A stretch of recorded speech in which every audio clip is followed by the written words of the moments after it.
اس طریقے سے دماغ ذہن رکھتے ہیں، پھر بھی وہ لوگ آنکھیں نہیں کھولتے. ہمارا وہ شہدائی بننا چاہیے، آج ہمارا وہ دشمن بن رہا ہے. بہت سارے ایسے علماء ہیں کہ نام لے کر رضوی حضرات کو بائیکاٹ کرتے ہیں کہ ان لوگوں کو آنے مت دو، ان سے قریب مت ہو، نہ ان کو اپنے مساجد میں آنے دو. استغفر اللہ. ایک سنی عالم اس طریقے سے نہیں بول سکتا، ایک صلح کلی ہی بول سکتا ہے. ارے رضوی بولتا ہے تو تمہارے خلاف نہیں بولتا ہے، جو سرکار کے خلاف لکھا ہے، سرکار کے خلاف فتویٰ دیا ہے، اس کے تعلق سے کہتا ہے. تم کو اس سے محبت ہے، اس لیے تم بریلوی حضرات کے دشمن بنے ہوئے ہو. اگر تم بھی سرکار سے محبت کرتے جس طریقے سے بریلوی حضرات محبت کرتے ہیں تو تم اس طریقے سے الفاظ استعمال نہیں کرتے. وہابیوں نے لکھا ہے تمہیں تکلیف کیوں ہو رہی ہے؟ سرکار ہم مدینہ جائے ہندوستان سے تو یہ کیسے حرام ہو جائے گا، یہ کیسے شرک ہو جائے گا؟ تفسیر ابن کثیر میں ہے کہ جب یہ آیت کریمہ ایک اعرابی جو مدینہ منورہ کے کنارے میں رہتے تھے، وَلَوْ أَنَّهُمْ إِذْ ظَلَمُوا أَنفُسَهُمْ جَاءُوكَ، جب یہ آیت کریمہ سنے وہ وہاں سے سفر کرنا شروع کر دیے. مدینہ منورہ پہنچے، لوگوں سے پوچھا حضور صلی اللہ تعالی علیہ وسلم کہاں ہیں؟ جو وہاں کے مسلمان تھے ان لوگوں نے کہا کہ حضور صلی اللہ تعالی علیہ وسلم کو پردہ فرما کے 3 دن ہو گئے. اتنا سننا تھا کہ اس اعرابی کے آنکھوں میں آنسو آ گئے، رونے لگے. اس کے بعد سیدھے وہ اعرابی حضور صلی اللہ تعالی علیہ وسلم کے روضہ انور کے پاس حاضر ہوتا ہے. وہابیوں درس عبرت حاصل کرو، تم بھی تو ابن کثیر پڑھتے ہو، اس میں تو موجود ہے اگر روضہ منورہ کی نیت سے گھر سے جانا حرام ہوتا تو بدرجہ اولا وہ مسلمان حرام ہوتے.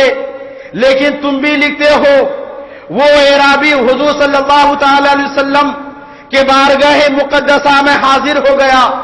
حاضر ہونے کے بعد فریاد کرتا ہے، حاضر ہونے کے بعد حضور کے روضے سے مٹی کو اٹھا کر اپنے جسم پر ملتا ہے، اپنے سر پر ملتا ہے، اور یہ الفاظ بھی کہتا ہے قدموں میں آنا میرا کام تھا، میری بگڑی بنانا تیرا کام ہے، ٹھوکریں کھا کر گننا میرا کام تھا، یا رسول اللہ ہر قدم پہ اٹھانا تیرا کام ہے.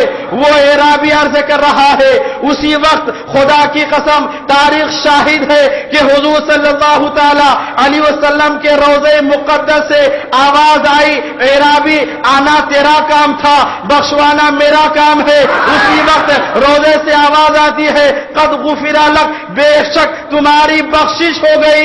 اسی کو اعلیٰ حضرت فرماتے ہیں تو زندہ ہے واللہ، تو زندہ ہے واللہ، میرے چشم عالم سے چھپ جانے والے. نعرہ تکبیر، نعرہ رسالت، نعرہ غوث، نعرہ خواجہ. تو میرے دوستان محترم، لگے اعلیٰ حضرت. کہنے کا مقصد یہ ہے وہابیوں سے دوستی حرام، ان کے قریب جانا حرام، ان سے میل ملاپ رکھنا حرام. اگر ہم چاہتے ہیں کہ ہمارا عقیدہ محفوظ رہے تو میری یہی گزارش ہے کہ سب سے زیادہ اگر نفرت کرنا ہے تو وہابیوں سے کرو، دیوبندیوں سے کرو، تبلیغی جماعت سے کرو، اہل حدیث سے کرو. آپ جتنے زیادہ ان سے نفرت کریں گے اتنا ہی زیادہ آپ کا ایمان پختہ ہوگا. وما علینا الا البلاغ.